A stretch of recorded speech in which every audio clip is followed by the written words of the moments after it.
우리가 이야기할 이 부분은 그 왜 글 써야 되니까 이 책을 그 요약하는 부분이라고 생각하시면 됩니다. 그러니까 이 부분을 또 좀 상세하게 이해를 하고 보시려면은 그 이 책 한스킹이 왜 글 써야 되니까 이 책을 보시면은 이 부분에 대해서 상세하게 이야기를 하고 있습니다. 그래서 이 책을 요약했던 한 부분이 오늘 우리가 다루려고 했던 글쓰기의 페이지로 한번 50 몇 페이지입니까?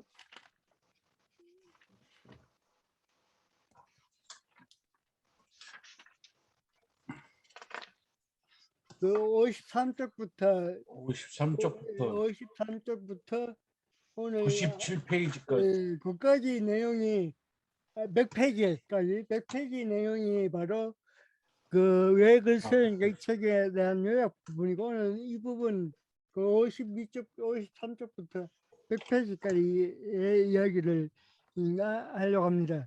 여기서 이제 그 이 책도 왜 글쓰는가 이 책도 그 한스킹이 여기서 이야기하지만 글쓰기의 핵심 다음 주에 저희가 무엇을 하려고 하느냐면 다음 주부터 이제 그 한스킹 이야기는 패러다임 첫 번째 패러다임부터 시작을 하려고 하는데 그 패러다임을 들어가기 전에 그러니까 역사 101쪽부터 시작되는 역사를 들어가기 전에 그 이 글쓰기 앞에 그 첫 표지 부분에 보시면 그 패러다임 전환 글쓰기 패러다임 전환이라는 부분이 그 표가 있습니다. 그 표를 보는 방법 그리고 그걸 어떻게 이해할 것인가에 대해서 먼저 다음 주에 좀 설명하고 다음 주부터 패러다임 첫 번째 패러다임부터 그렇게 이야기를 하려고 하는데 그래서 오늘은 이 패러다임이 이제 그 한스킹은 그 여섯 단계로 지금 기독교 역사를 여섯 단계의 패러다임으로 구성되어 있다고 그렇게 이제 정의를 하고 그렇게 보고 있는데 이 패러다임이 이렇게 구성되고 변환됨에도 불구하고 여전히 변화되지 않은 것. 뭐냐 한스킹의 말로 하려면 지속적인 것 그리고 그 지속적이고 본질적인 면을 이야기하는 게 바로 오늘 부분입니다. 오늘의 이야기는 어떻게 보면 우리가 다 잘 알고 있는 내용입니다. 기독교의 본질은 결국 예수 그리스도라는 그 인물을 중심을 하고 있다. 그 이야기를 지금 하고 있습니다. 그래서 그 예수 그리스도라는 그 인물을 이야기하기 전에 그 기독교의 본질에 있어서 핵심에 있어서 본질이 어떤 것이 아닌가를 먼저 그 53조에서 이야기하고 있는데 이념이나 관념으로 하는 데서 있다고 먼저 그 이야기를 하고 있습니다. 그리고 이론적 체계로부터 출발하는 게 기독교가 아니라 그리고 이 기독교의 본질은 전통적인 종교의 구조와 닮았지 않다는 이 세 가지 전제를 이야기를 합니다. 그러니까 이념이나 혹은 관념을 하는 데서 있다는 것은 철저하게 그 예수 그리스도는 그 인간 중심 인물로부터 그 인격으로부터 출발된 종교라는 그 점에 이제 이 간스킹은 초점을 맞추고 있는 것이었습니다. 그리고 여기서 우리가 그 전통적인 종교적 구조와도 닮았지 않다는 것은 오늘 거기 책에 보시면 그 몇 페이지입니까? 그 71쪽에 보시면 세계 종교를 자판해 있는 예수라는 이 그 표가 있습니다. 이 표를 읽어보시면 그 기독교에서 말하는 내수글서, 그러니까 기독교의 핵심이고 기독교의 본질이고 기독교에서 변하지 않는 그 가장 핵심적인 요소인 내수글서가 어떤 위치에 있는가 세계 종교 안에서 그 이야기를 이 표에서 하고 있습니다. 근데 이 표를 중요하지만 제가 여기서 이제 하나 그 우리가 짚고 넘어가야 할 것이 뭐냐면은 여러분이 이 부분을 읽으면서 혹시 무엇이 그 한스킹에게는 빠져 있다고 혹시 그 또 느꼈거나 또, 또 여러분이 한스킹에게 무엇이 부족한지를 여러분이 발견하실 수 있었습니까? 혹시 혹시 이 부분을 읽으면서 무엇이 부족한가 한스킹에게는 무엇이 우리에게 또 하나의 한스킹의 어점이라면 약점이랄까 그걸 또 우리가 발견할 수 있을까?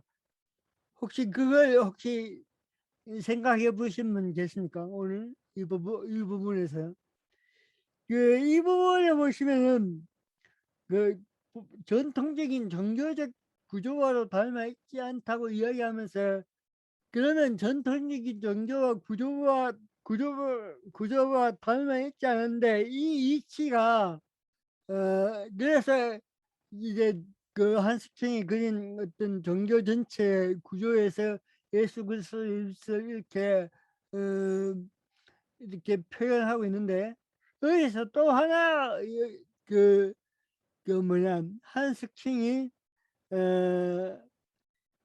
피하려고 했던 게 피하려고 한 것이 있지 않느냐. 왜냐하면 한스킹은 그 이 기독교를 이야기하면서 또 세 가지 종교를 이야기하면서 결국은 세계 윤리를 구상한다. 그리고 세계 윤리를 구상하기 위해서 세계 종교의 대화의 필요성을 염두에 두고 이 책을 썼기 때문에 여기서 이제 한스킹이 관가하거나 아니면 의도적으로 그분을 뺀 부분이 있다고 저는 생각했어요. 그게 뭐냐면은 어, 그 우리가 기독교에서 놓칠 수 없는 게 물론 이런 그 여기 이 종교에서 말하고 있는 이 모든 부분들도 포함해서 놓칠 수 없는 부분이 결국 신이 인간이 되었다는 그 구조. 그러니까 성육신 성육신적 구조가 이 한스킹의 이야기에는 어리를 바로 그 부분은 그 뭐냐 어, 강조되지 않고 있다. 그러니까 예수 그리스도가 곧 하나님이라는 그 부분에 대한 강조는 한스킹의 여러 가지 책을 들려봐도 그 부분은 강조되고 있지 않다. 그러니까 왜 강조가 되지 않고 있느냐 하면은 그 강조되지 않는 이유를 추측해 보면은 방금 이야기했던 그 부분을 그 한석킹이 목표로 하고 있기 때문에 어, 그 예수 그리스도가 곧 인카네이션 대신 존재라는 그 부분을 서울이 다루고 있지 다루고 있지 않는가 아니면 의도적으로 그 부분을 빼고 있지 않는가 그런 생각을 해볼 수 있습니다. 그래서 그렇게 만약에 그 부분이 그 오늘 이 핵심 부분에서 한스킹이 이야기를 하면 어떤 문제가 생기느냐면은 그 지난주에 우리가 유대교와 이슬람교를 다루면서 유대교와 이슬람교가 기독교와 분명히 다른 점 그러면서 유대교와 이슬람교가 또 공통적으로 기독교에 요구하고 있는 게 뭐냐면은 예수는 결코 신이 될 수 없다. 그 삼위일체론적인 그 신 이해를 이제 그 철저히 유대교도 이슬람교로 거부한다는 이야기를 지난주에 했습니다. 마찬가지로 그 이 부분도 그런 점에서 보면은 그 한스킹은 어떻게 보면 성육신의 교리가 어떻게 보면 우리 개신교 기독교에서는 다른 어떤 핵심보다도 중요한 그 핵심적인 어떤 이야기인데 그 부분을 빼고 지금 그 한석킹은 글쓰기의 본질, 그래서 그 본질을 어떤 인격적인 예술 글씨에 맞추고 있다. 그렇게 이제 이 부분에서 우리가 읽을 수 있지 않나 그렇게 생각합니다. 그러니까 결국 이게 그 한스킨과 예수 그리스도가 바탕인물이고 핵심이라고 이야기는 하고 있지만 제가 방금 말씀드린 그 부분이 빠져 있기 때문에 나머지 이야기들은 우리가 지난주에 했던 것처럼 그 유대교나 이슬람에서 이해하고 있는 예수의 그런 모습들, 그런 이해가 이해를 공이 같이 여기서 같이 기록해서 그런 이해를 넘어서지 않는다. 그런 것을 우리가 이 책에서 알 수가 있습니다. 그러니까 우리 아까 여기에 예수 그리스도가 바탕인물이라고 이야기하면서 했던 이야기는 우리가 다 아는 이야기입니다. 구약과 신약의 통일성으로서 그 예수를 이야기하면서 지난주에 이야기했던 것처럼 예수는 철저하게 유대적인 어떤 문화와 사회의 그런 환경 속에서 태어나고 자랐던 인물이고 때로는 그런 예수 당시에 어, 이런 여러 가지 분파를 극복하는 그런 운동으로서, 그러니까 유대교 내에서의 개혁적인 운동으로서의 예수를 바라봤던 그 관점이 바로 그 한석킹이 바라보는 또 하나의 관점이 아닌가 우리는 여기서 그렇게 짐작할 수 있습니다.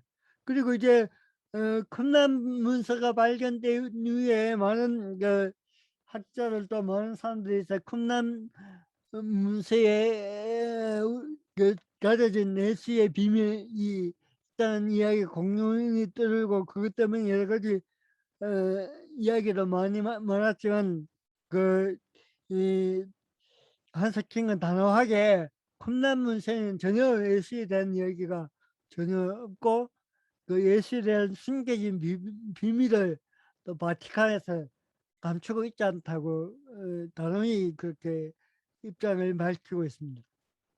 그래서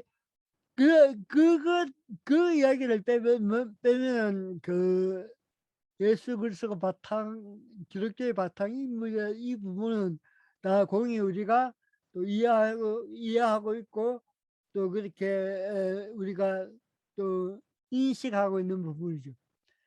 그래서 19페이지에 보면 기독교는 어떤 비인격적인 이념, 추상적인 원리, 보편적인 그런 순수한 사고가 아니라 사고 체계에 목매여 있지 않다고 이야기합니다. 그리고 예수 그리스도가 이 땅에 와서 했던 어떤 삶도 이념을 선포하지 않았고 우리에게 어떤 구체적인 삶의 모습을 보여준 인물로 우리가 한스킹은 그렇게 이야기를 하고 있습니다. 이 부분은 앞에 이 표에 잘 나타나고 있습니다. 예수 그리스도는 학자나 도덕가도 아니고 어떤 신비가나 수도자도 아니었고 민족의 지도자도 아니었고 정치 지도자로 아니었다. 그러면서 모세나 공자나 모하메드나 부다와는 철저하게 다른 그런 인물이었다는 것을 여기서 이야기하고 있고 그 내용도 그런 이야기를 계속하고 있습니다. 그러면서 기독교의 핵심적 구성 요소를 이제 이 한스킹은 세 가지를 이야기하고 있죠. 하나는 유일하신 하나님, 그 하나님에 대한 신앙. 여기서 우리가 알고 보는 것처럼 그 한스킹은 그 성육신 교리를 언급하지 않고 있습니다. 예. 그 결국 이 이야기를, 그러니까 세 종교의 공통점을 하려다가 보니까 그 부분이 아마 의도적으로 그 한스킹은 그 성량을 했다고 그렇게 볼 수밖에 없을 것 같습니다. 아브라함 한 분 하나님에 대한 신앙, 이 부분도 이제 어디를 읽어보신다면 그 책을 유대교하고 이슬람교를 사신 분은 그 유대교에 보시면은 유대교에는 그 새로운 시작이라는 부분이 있습니다. 잠시만요. 그게 그 새로운 시작이라는 게 앞으로 그 유대교를 읽고 저기 뭐냐 이슬람교로 하면 새로운 시작이라는 부분이 있습니다. 거기에서 이제 이 한스킹이 최고로 이제 그 최초의 유대교인 또 최초의 무슬림을 누구로 이제 그 이야기를 하고 있냐면 아브라함을 이야기를 하고 있습니다. 그러니까 아브라함은 공이 새 정도의 어떻게 보면 아버지격이 되는 존재가 바로 아브라함에 대한 겁니다. 그 아브라함의 그 이야기에 있어서 핵심적으로 이제 그 이슬람이든 그 유대교든 다루는 부분이 바로 유일신 사상, 그 유일신을 섬긴 그 아브라함이 어떻게 보면 무슬림, 그 마호멧 이슬람교의 시조이면서 동시에 유대교의 시조고 또 우리 기독교의 또 신앙의 조상으로 그러니까 세 종교의 공통적인 인물이 바로 이 아브라함입니다.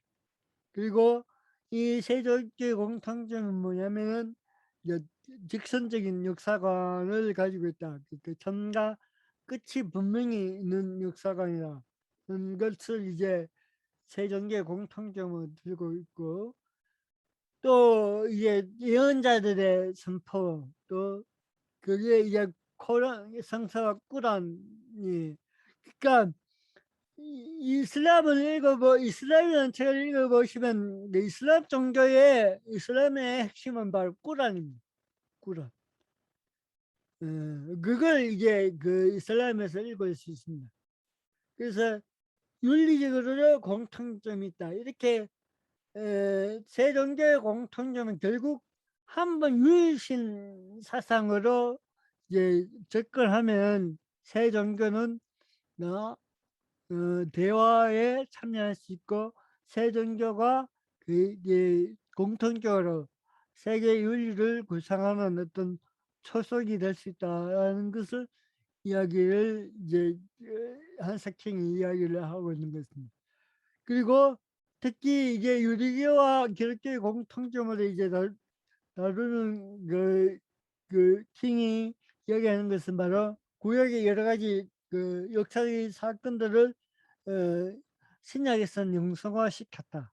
그 모든 개혁이나 이런 부분들을 영성화시켜서 이제 신약은 해석하고 있다. 그렇게 이제 킹은 보였습니다. 그리고 두 번째 핵심적인 역사가 바로 예수를 추정하는 것. 그러니까 이게 본질과 이념의 또 다른 차이죠.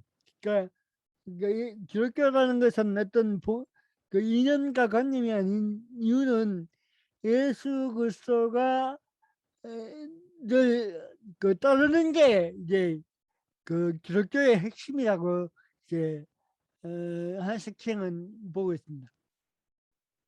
그래서 그 예수 그리스도가 우리에게 삶을 삶의 어떤 모범에서 우리에게 보여준 게 하나님 사랑, 이웃 사랑이었다고 이야기하면서 그래서 예수의 어떤 삶을 따르는 것, 그게 바로 쫓아 행하는 것, 그게 바로 기독교 핵심적인 구성 요소라고 그렇게 이야기를 하고 있습니다. 그래서 이 부분은 앞으로 이제 여러분들이 초대 교회의 요새 초대 교회의 대해서 다루는 많은 자료가 지금 제가 보기에는 많이 번역되고 있는 것 같습니다. 그리고 옛날 교부 문서 중에서 사도전승이라는 교부 문헌도 보시면 되고, 어떤 교부의 증언도 있고, 초대교회, 특히 로마교회의 로마에 처음에 있었던 교회들 이야기를 다루는 책들이 많은데, 거기에 보시면은 기독교 초기에 예수를 따랐다는 게 얼마나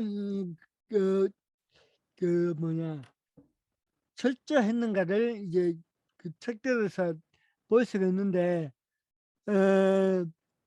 전번에 한번 이야기했던 것처럼 그 로마 교회가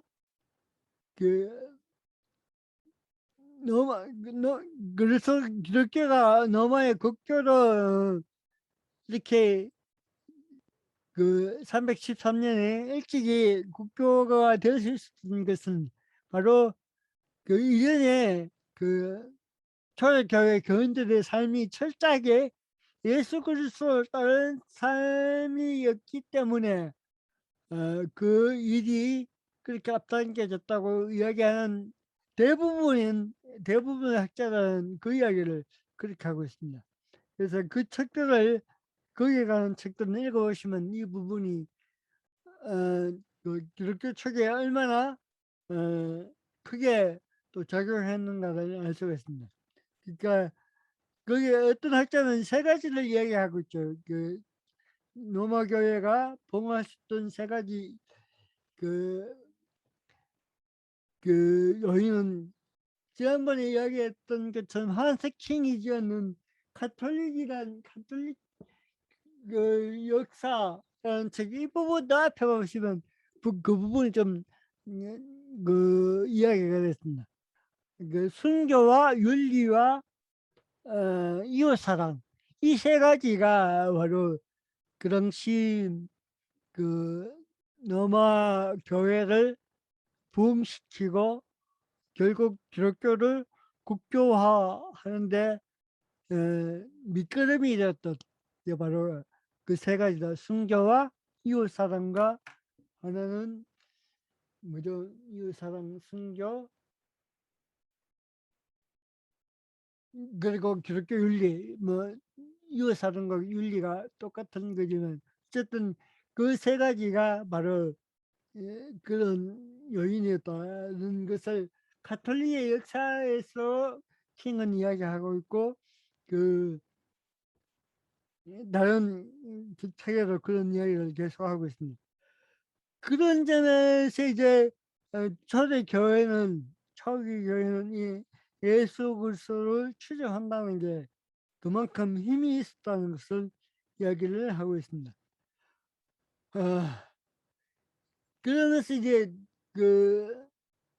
십자가가 중요한 다른 종교들과 구분되어야 하는 근거라고, 이 부분 제가 이렇게 부제목을 달았습니다. 왜 이 부제목을 달았느냐 하면은 십자가라는 게 결국 이 한석행은 십자가를 이야기하면 결국 무엇을 이야기하려고 하냐면 하나님에 의한 예수 그리스도의 부활을 이야기하려고 십자가를 이야기하고 있습니다. 근데 또 하나 우리가 여기서 간과하지 말아야 할 게 뭐냐면 일반 정교와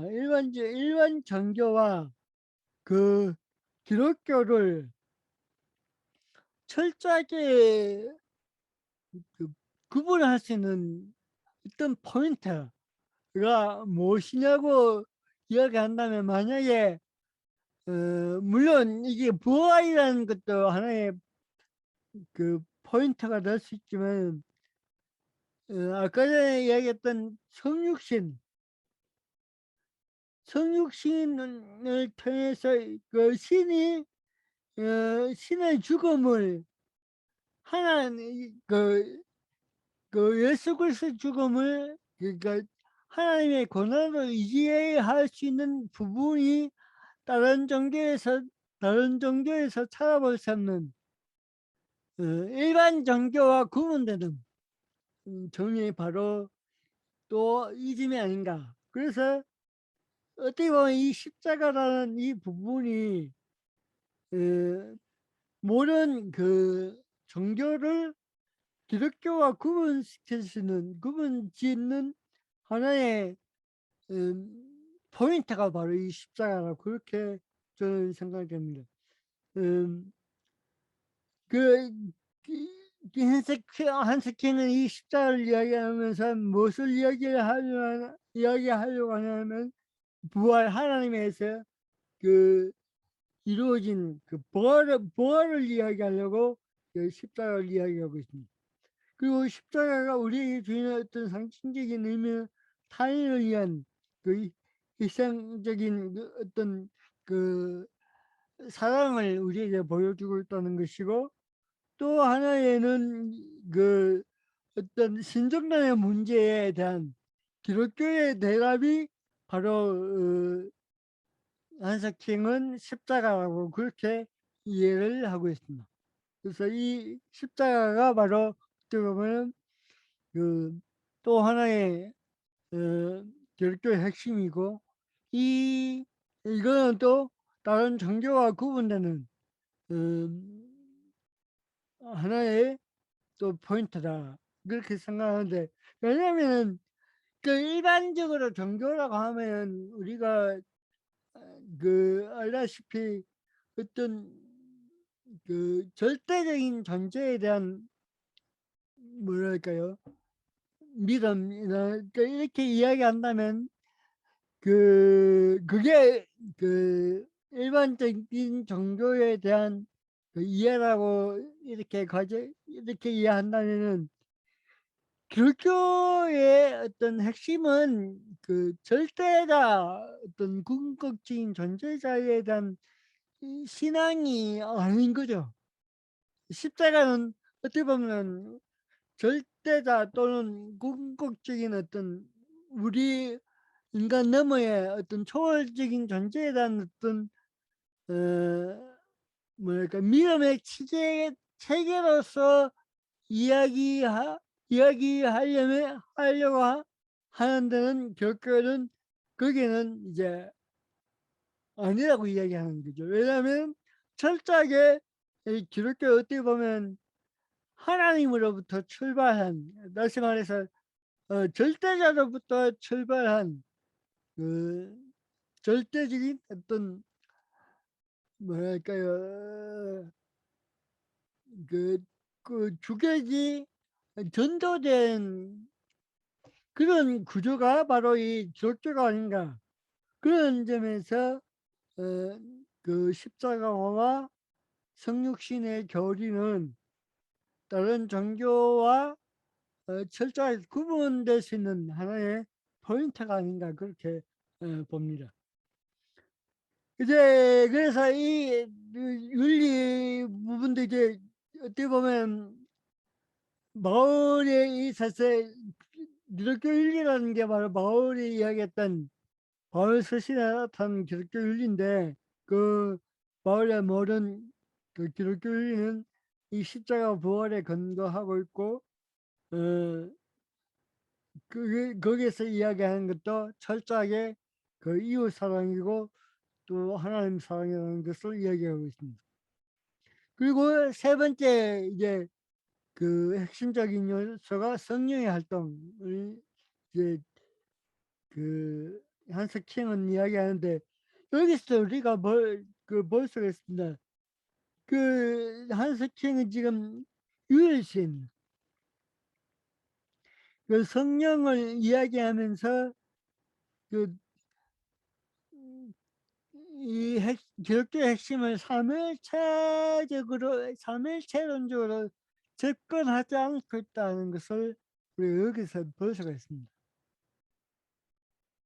유일신과 성령을 이야기하면서 예수 그리스도를 그렇게 삼일체론적으로 해석하지 않는 걸 여기서 확연히 우리가 또 발견할 수 있지 않은가 그렇게 봅니다.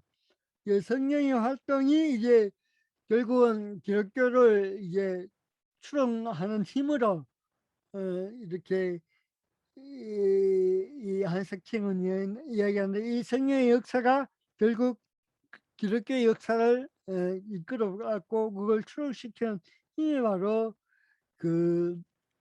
이 성령의 역할이고 이 성령은 바로 하나님으로부터 방출되는 어떤 힘이고 능력이라고 그렇게 이제 한석킹은 그렇게 정의를 하고 있습니다.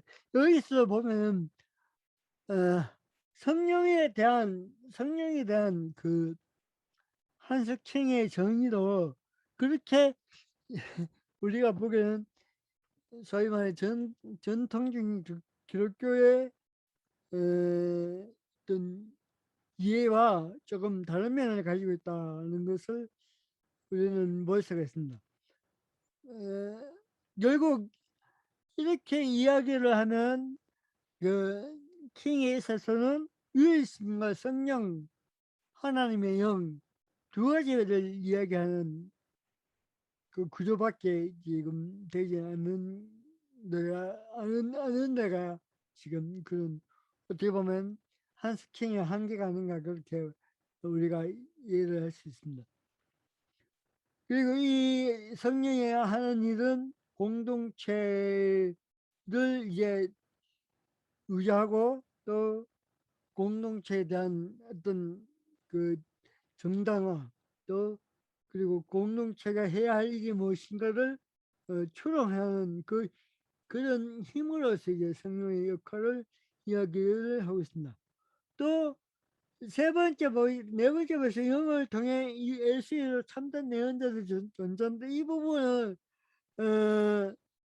하세킹이 마음에 이슬람을 염두에 두고 이야기를 하고 있는 것 같습니다.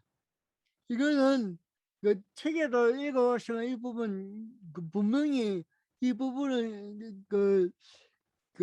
한스킹이 이야기하려고 이 부분을 주장하고 있다는 것을 아마 알 수가 있을 겁니다. 그러니까 이 성령의 역할을 어떤 기독교의 핵심적인 그 구성 요소 꼽는 이유의 한 가지도 바로 이 새 종교와의 어떤 대화를 위한 어떤 그런 기본적인 어떤 구조로서 이제 이 성령을 이야기하고 있지 않은가 그렇게 우리가 또 볼 수가 있습니다. 그리스도인이 된다는 것은 이제 마지막으로 이제 그 한스킹은 이번 52쪽부터 100쪽까지의 내용을 이야기하면서 끝에 우리가 또 눈여겨봐야 될 부분이 몇 페이지냐면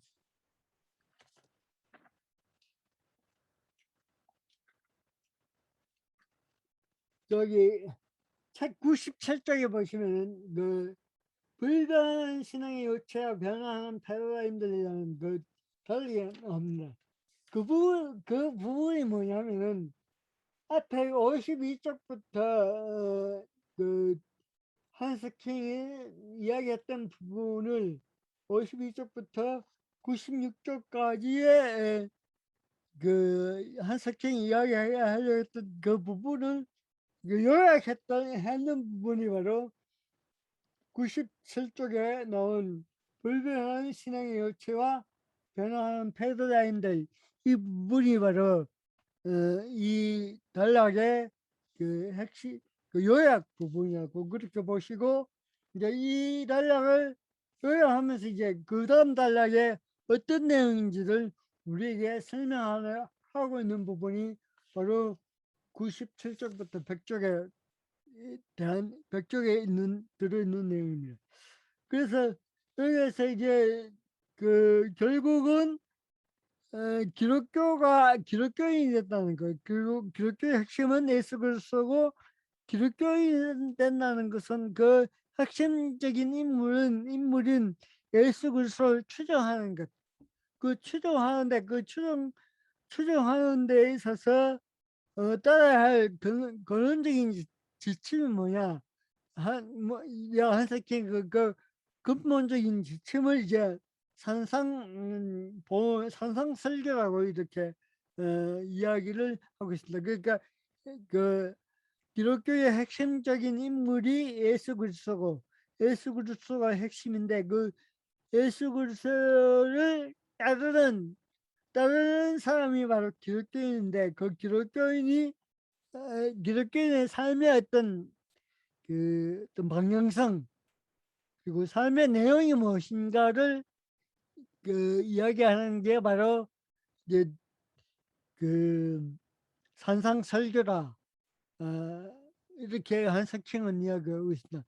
결국은 여기서 이야기하려고 하는 게 뭐냐면, 결국 그 기독교 윤리의 핵심은 바로 이 산상설교에 있다는 것을 이제 이 한석형은 강조를 하고 싶어 하는 것 같습니다. 그래서 이 산상설교의 내용들은 계속 이 책을 다루면서 이야기하는 부분이 바로 이 부분입니다. 결국 그 산상설교의 내용들을 이제 뭐 궁극적으로 이야기하자면 그게 이제 사랑이라고 이야기할 수 있죠. 이게 사랑인데 그 이 사랑인데, 이 부분은 아마 이 패러다임 전체에서 이제 관통하고 있는 핵심적인 주제가 바로 이 부분이 아닌가, 그렇게 우리가 이해를 할 수 있습니다.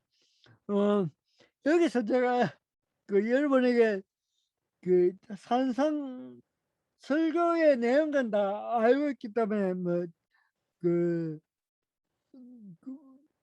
상세하게 다루지는 않고, 우리가 예수 그리스도를 주님으로 고백한다는 것은 결국 이 산상 설교를 살아내는 것이 바로 그 예수 그리스도를 고백하는 삶의 표현이 바로 이 산상 설교라, 그렇게 이제 이 한석형은 이야기하고 있으면서, 그거는 바로 그 사랑이다. 그 산상설교의 핵심은 사랑이다.